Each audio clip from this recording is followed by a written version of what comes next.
जान हमें पानी की बोतल चाहिए, हमें पानी दे दो। आप जाओ, आप पानी की बोतल नहीं खरीद सकते। क्यों नहीं खरीद सकते भाईजान? यहाँ पर पानी की बोतल 500 की है। क्यों? हमारे इलाके तो 100 रुपए की मिलती है। ये बलूचिस्तान का इलाका है, यहाँ पर पानी की किल्लत है। यहाँ पर 500 की ही बोतल मिलेगी आपको। लेनी है तो ले, वरना चले जाओ। पता नहीं बलूचिस्तान में कैसे कैसे लोग आ जाते हैं पानी लेने के लिए।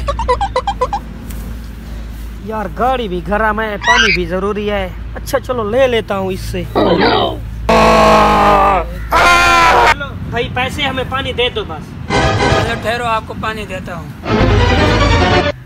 ये लो सर, आप पानी लेके जाओ। पानी के पैसे तो इधर दे दिए, अब पेट्रोल के भी पैसे नहीं है, घर भी जाना है, अब क्या करें?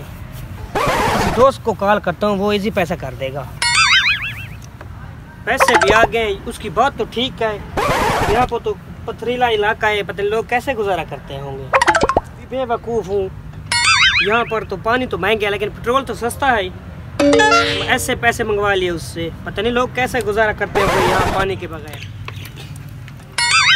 हम लोग पानी की कदर नहीं करते। पानी की कदर तो बलूचिस्तान वालों से पूछो, जो लोग एक एक बूंद के लिए तरसते हैं।